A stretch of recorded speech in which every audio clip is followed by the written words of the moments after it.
being new to most of you, I thought I'd give you a little bit of a introduction to my background and kind of how I got here, and so indulge me if you will.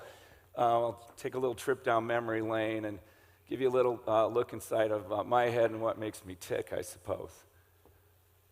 So I chose this quote to start in that I think designers have this urge to do work that they can identify with, and once that work comes out of here and gets understood and accepted out in the general public, and sometimes that work can motivate and be a powerful force, that in many ways to me is not just gratification, but that's really the definition of design, and that to me is, design always provides, as Paul Rand once said, a context for people to understand.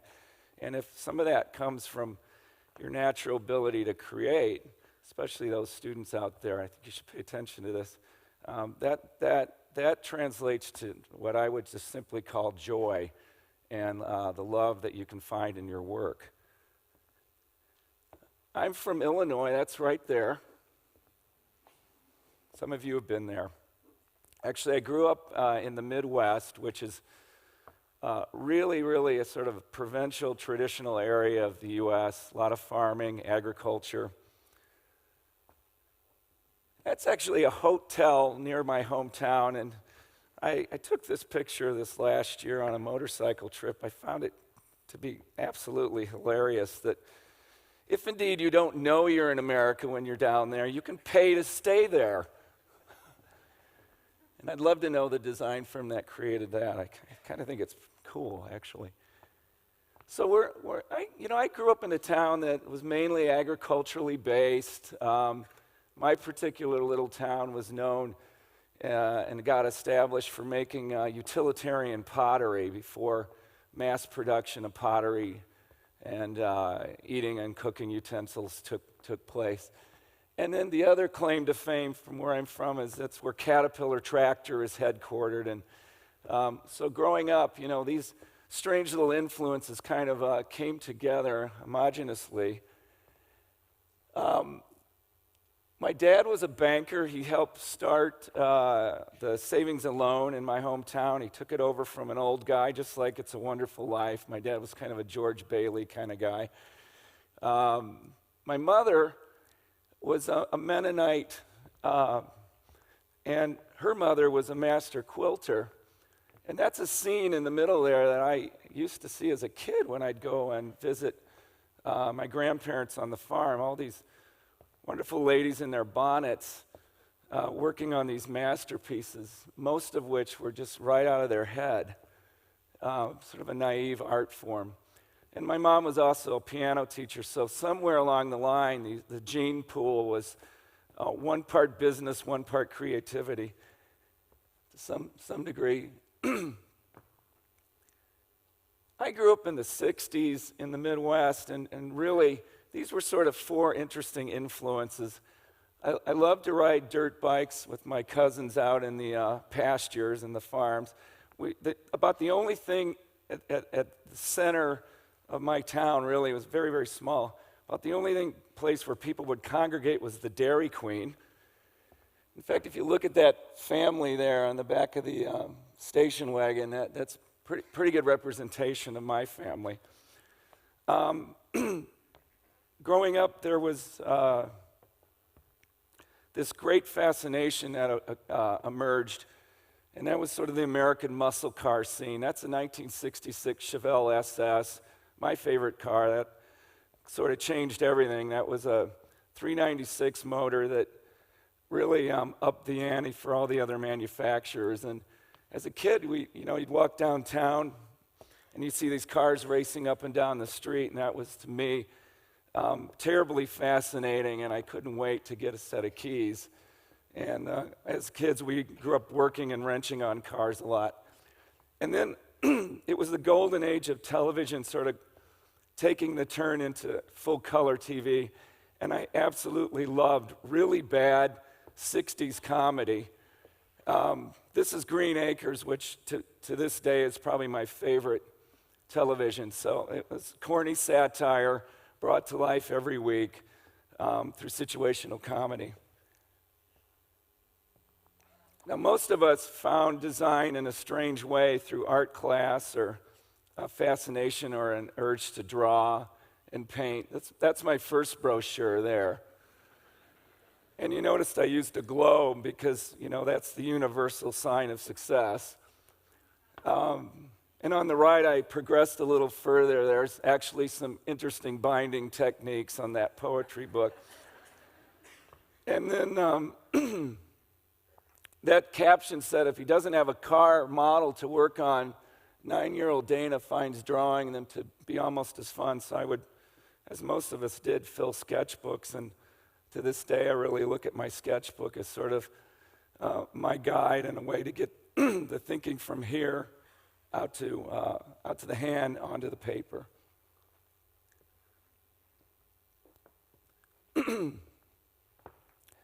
When I was in high school, I went into the library and I found this book that was the best advertising of the 60s. And that sort of is when the light bulb went on for me.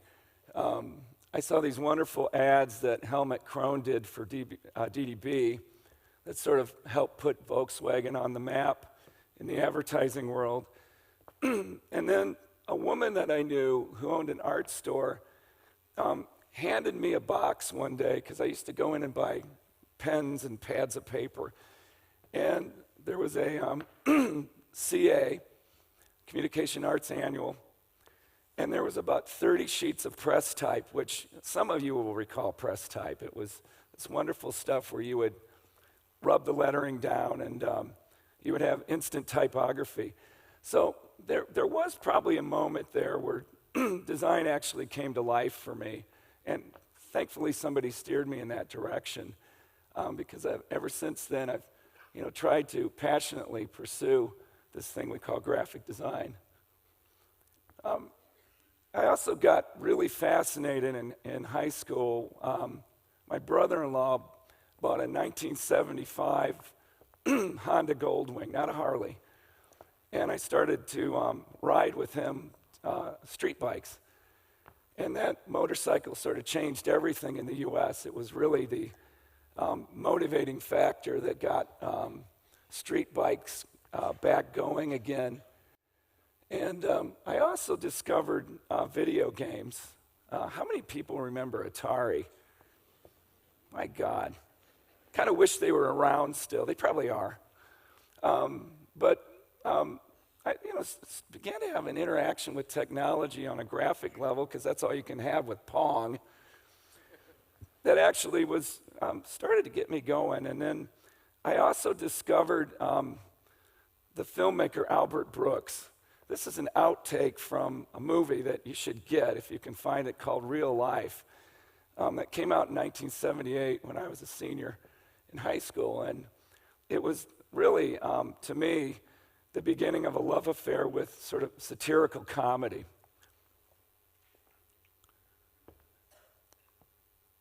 Then I went to college. This was our college mascot. It's since then been replaced with a very sleek version of this, but I kind of have a fondness for this husky. My very first design class, the teacher, without introducing himself, walked into the classroom, Typography 101, and wrote on the chalkboard this word, followed by the statement, "Never stack type."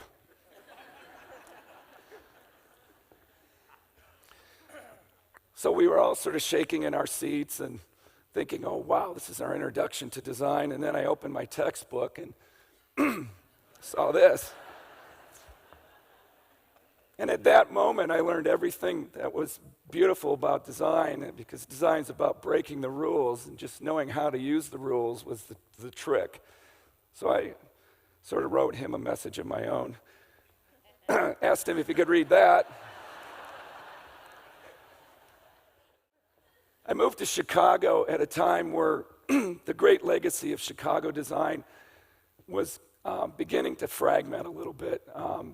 But it was still a town full of rich design history. And I was able to meet all my heroes and really began this 30-year love affair that I have with this great city that's full of design and architecture and culture. Our President Obama's from Chicago. But I learned how to, after college, figure out how to manage what I love to do with how to make money. And to this day, I try to keep that balance. But when one tips one way or the other, sometimes things go sideways for you. But particularly for those entering the profession, sketch this in your book and keep an eye on this as you walk through your journey of design. Chicago had this great legacy. It was where the new Bauhaus and Moholy-Nagy came to America. Mies van der Rohe started his practice there, and the international style of architecture became deeply rooted and officially kind of began in Chicago with his arrival. There were also these two design heroes that I had. One was Art Paul, who was the creative director for Playboy. And the man on the far right here is the guy I started my business with, Robert Vogel, who was really an amazing guy. He was my design hero in college. And he had just retired a pretty successful business called RVI. And I went to see him one afternoon, and he said, "Do you want to start a design business together?" He had sort of gotten it off the ground with two other guys, and he said, "I want to come out of retirement and build the next generation design firm." And I said, "Wow, okay, let's do that." So 30 years later, Bob's retired and handsomely retired, but I got really into design at a really important time where I could be surrounded by some of my heroes, meet them, but also work with somebody that became my mentor. I was also really infatuated with the historic significance of design in Chicago. From great typographers who started there like Oswald Cooper to the Container Corporation that helped establish modern design and how it worked within a corporate context. Great illustrators like John Averill, art directors like Art Paul. And again, this is Great Ideas of Western Man, these two posters, which Container Corporation called upon the greatest designers in the world to help promote what they did. So it probably wasn't any sort of coincidence that my early work took on those influences. And this is actually an annual report that I did many years ago that sort of helped crack the code for our agency. And I really didn't, frankly, know what I was doing. I was designing an annual report from my heart and my head. And typically annual reports at the time were very, very conventional in terms of how they were designed. But somehow I broke the rules, and this is for the Chicago Board of Trade. And it did have text in it. These are just some of the visual spreads. But what I was trying to do was, through typography and static means of photography, bring to life what it was like to be down in a trading pit in the world's most formidable futures and options exchange.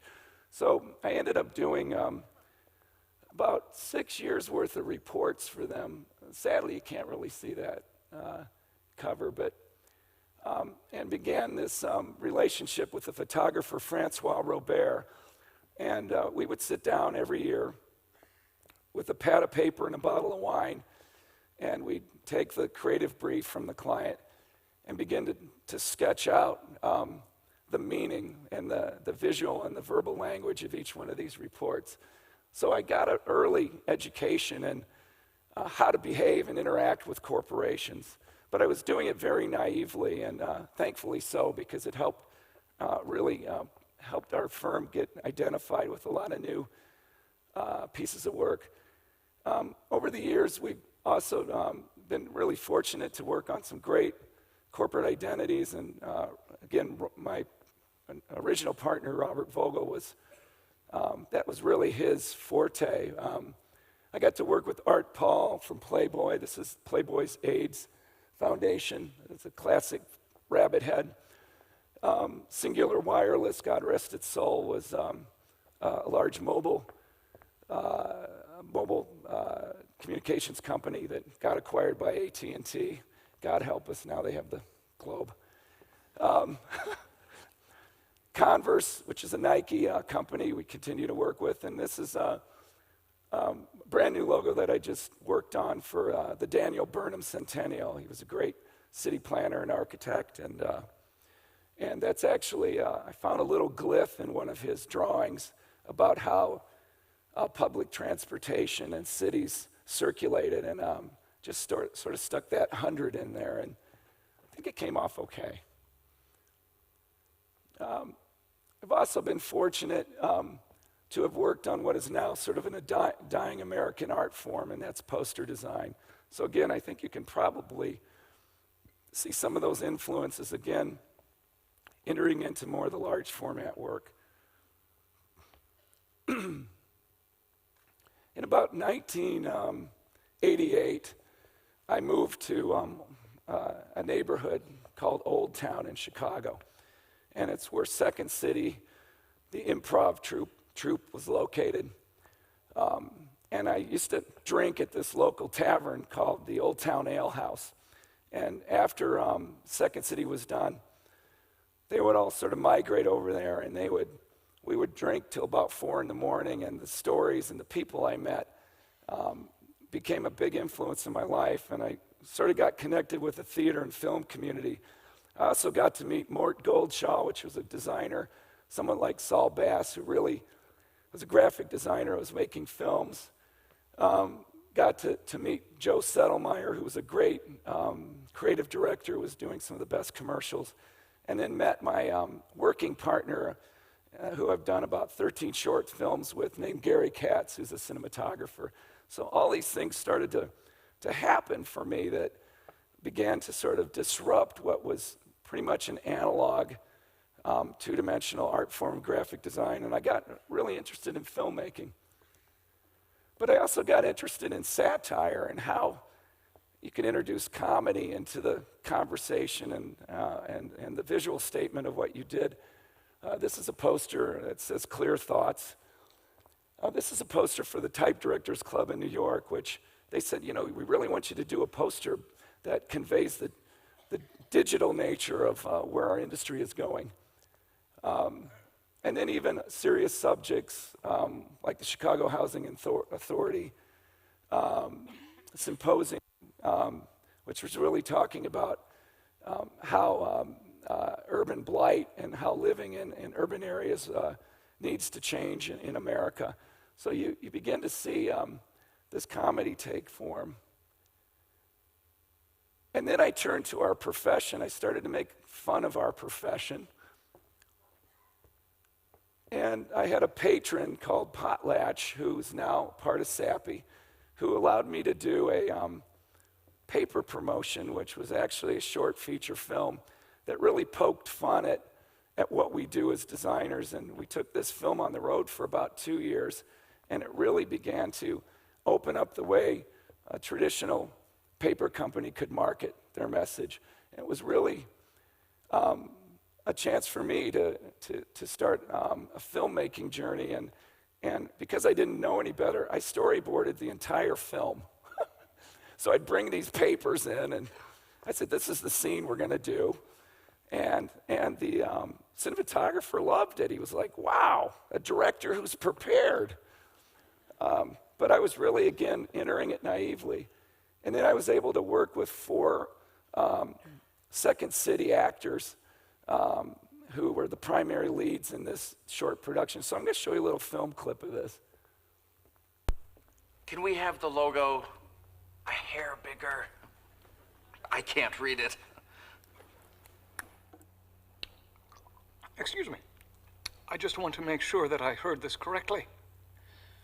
You want the logo bigger. Is that what I heard? Tell me. Would you say, hey, Mr. Da Vinci, Leo. We want Mona there to show some teeth. It's barely legible. First of all, you don't read my logos. You commune with them. You receive insight from them. I was just saying, Did you hear that?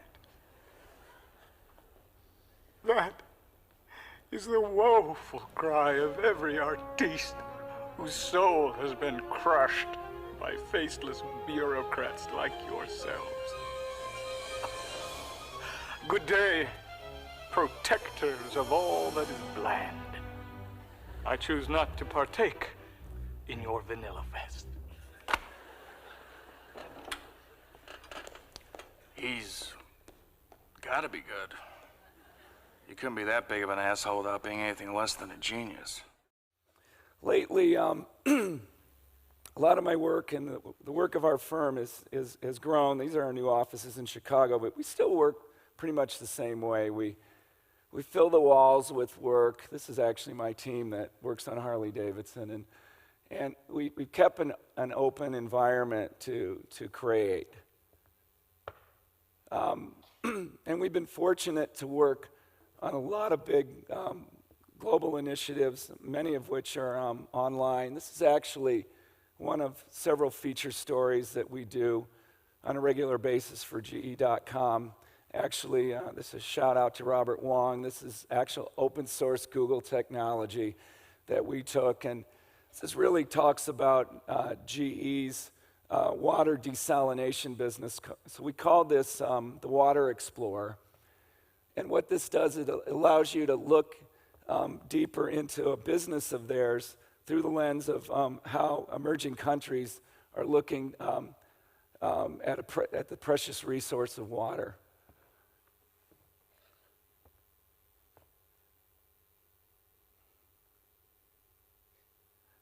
This is another feature story. It's really taking static media and animating it. This is how nanotechnologies come to life and how simple forms from nature can influence scientists to, do breakthrough work at GE's research division.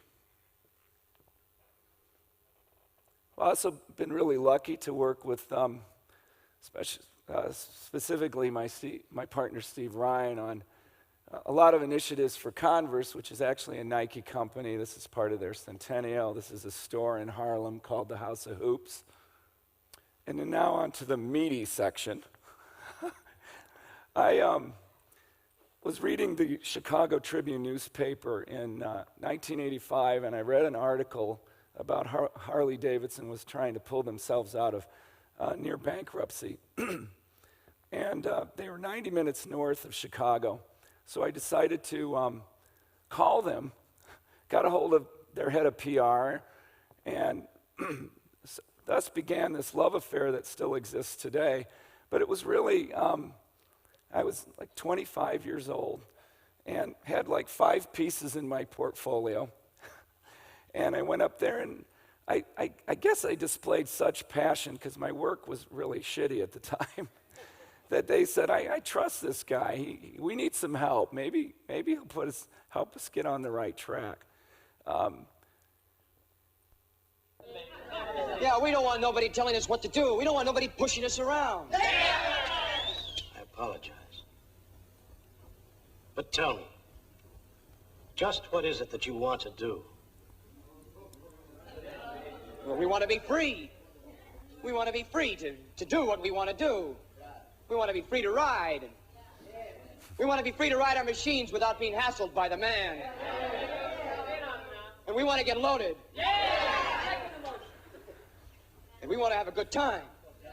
And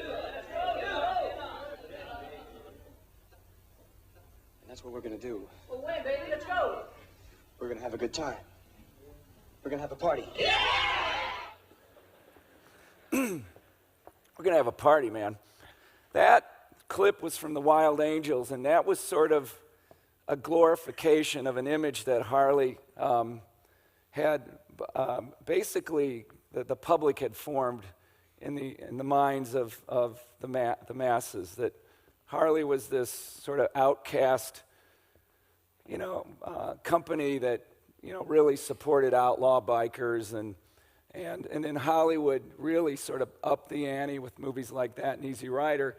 And Harley was trying to run away from that image. They were, if you saw their brochures during that time, they were squeaky clean people riding bikes, and they were really running away from something that they couldn't figure out how to sort of turn in the right direction.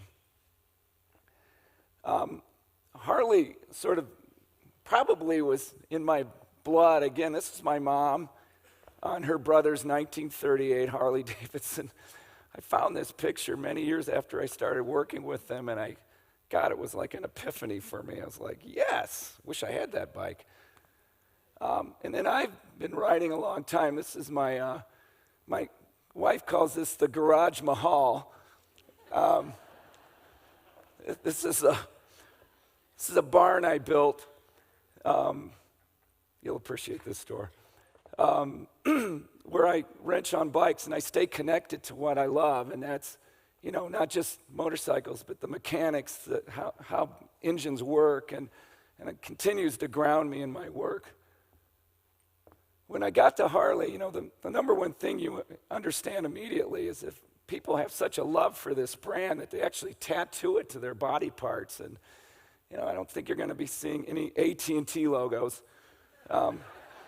Since this is being recorded, I'll never get to work for AT&T. What a shame.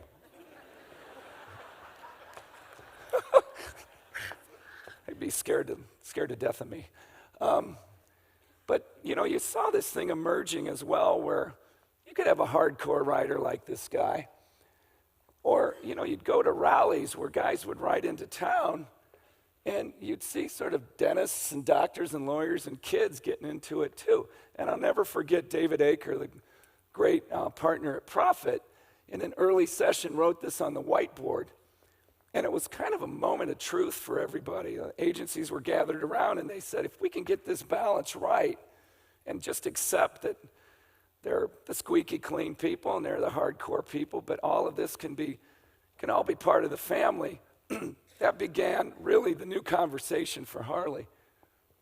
So my early work was really, again, the work that we did in the office was just really following sort of normal design conventions, but really trying to make things look handmade and real. A lot of these were painted and had, visible expressions of Americana. A lot of this typography we found off of old signs, and really began to try to create this curation process of how imagery came to life. So thus began this journey of visual language that continues today, all the way into annual report work. It's one of my favorite annual reports. We put this as an introduction to the financial section, and later found out, I kid you not, that this guy, we found him on a rally in Belgium or something, and he was the head of a stolen bike ring. Here we are with an SEC document going out to shareholders, and nobody ever found that out. We just unleashed that secret a couple of years ago. But been able to do a lot of great print and online material for Harley, and actually got to design a whole new look and feel for dealerships. So always trying to integrate a little bit of the past with the present. Am I boring you yet? My wife always tells me I put too many frickin' motorcycle slides in my... She's right. Today we're reaching out to new customers in new ways. Beginning to tell stories through new medias and channels that really continue to sort of populate the consciousness of younger riders. These are some quick sketches for some of the new work.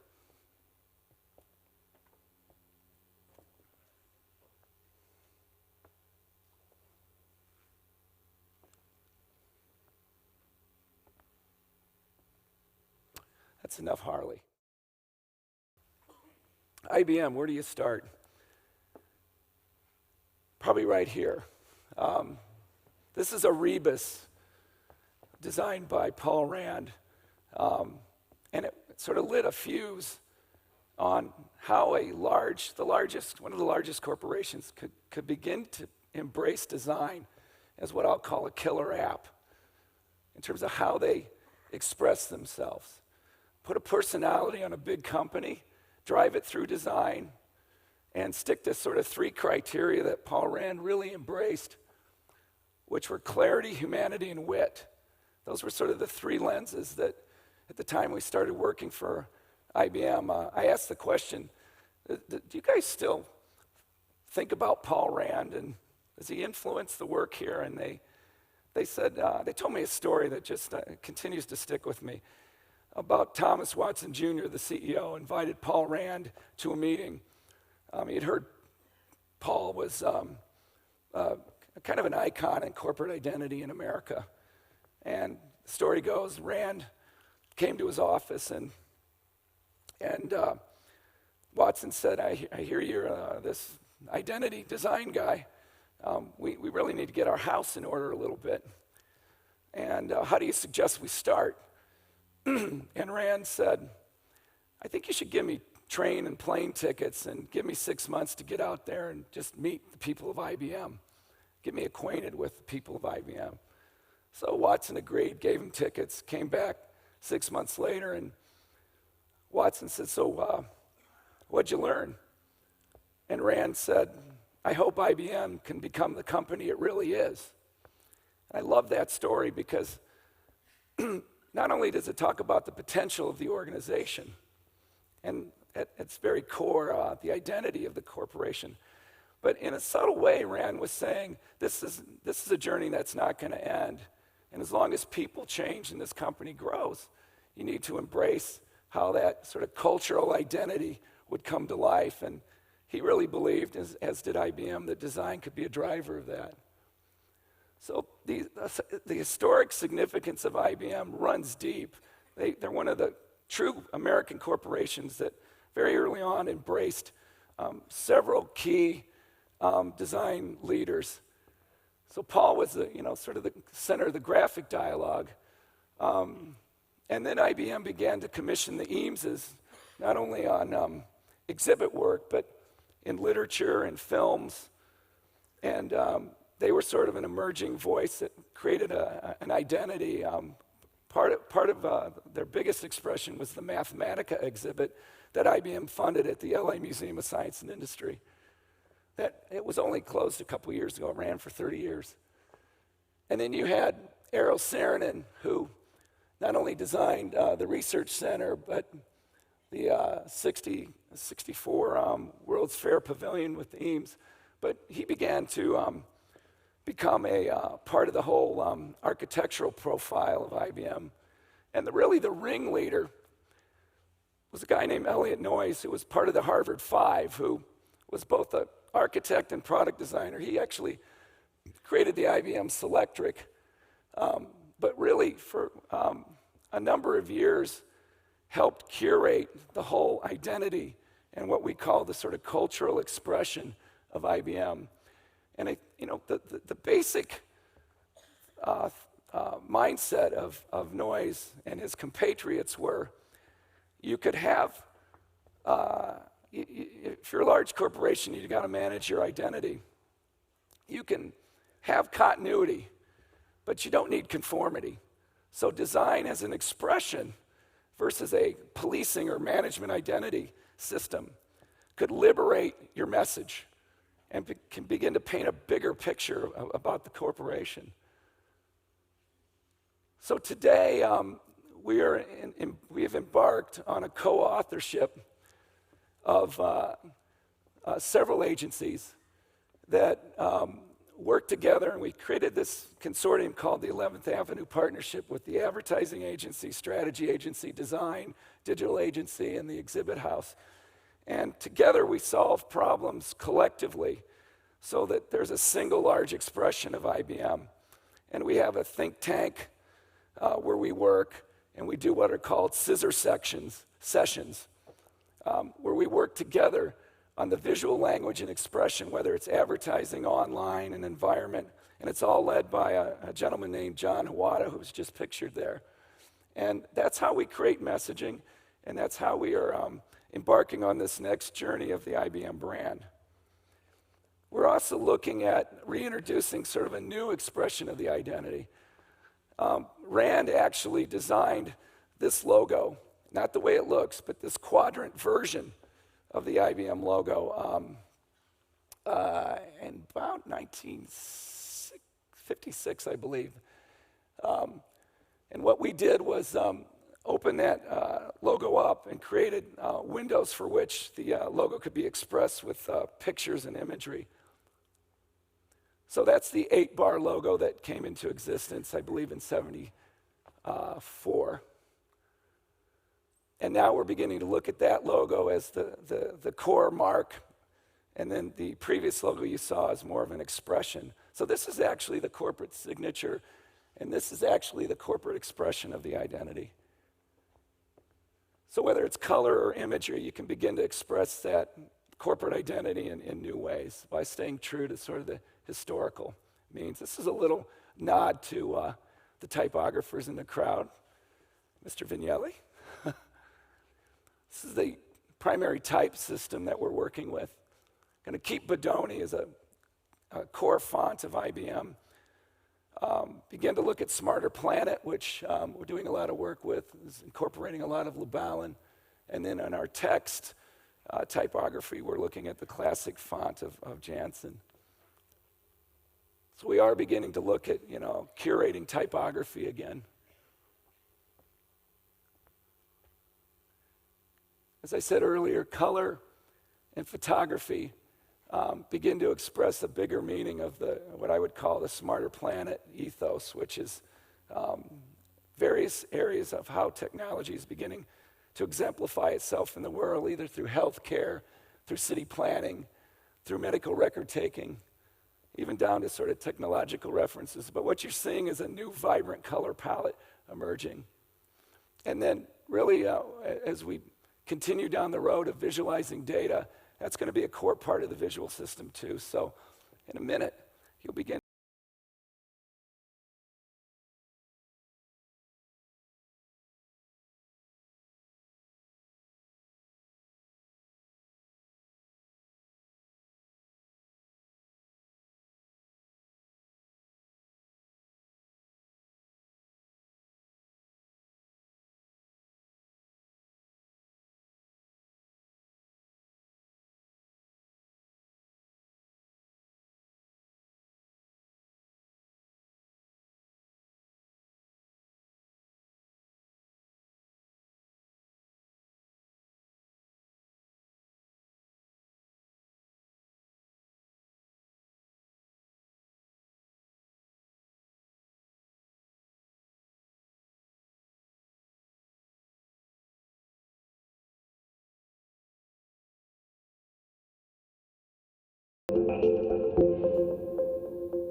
Is a baby. A baby generating data in a neonatal ward. Every heartbeat, every breath, every anomaly, from over 1,000 pieces of unique information per second, helping doctors find new ways to detect life-threatening infections up to 24 hours sooner. On a Smarter Planet, analyze the data and you can predict what will happen faster. So you can do what they're doing in Toronto and build a smarter hospital. So that's really how all those agencies have come together, and that I use this word co-authorship, and I'm in the true sense of the word, that when you're trying to do integrated work and trying to sort of re-identify a company at a branding level that is this large, a lot of corporations fail because they compartmentalize design from advertising, from environmental design to architecture. So, IBM's rich history of embracing the bigger idea of how creativity and design and communications can truly be integrated is still alive and well today, just as if it was back during the Elliott Noyes days where they embraced this bigger idea of design. So we are just thrilled to be part of that. I'll end my presentation with just passing along the fact that IBM is 100 years old this year. And we were given the assignment of creating a logo for the 100th year. And we got together and we thought about it. And my partner, Kurt Schreiber, and his team said, you know what, we're going to do 100 logos for 100 moments in IBM's history where they changed the world. So this is a little peek into that thought process.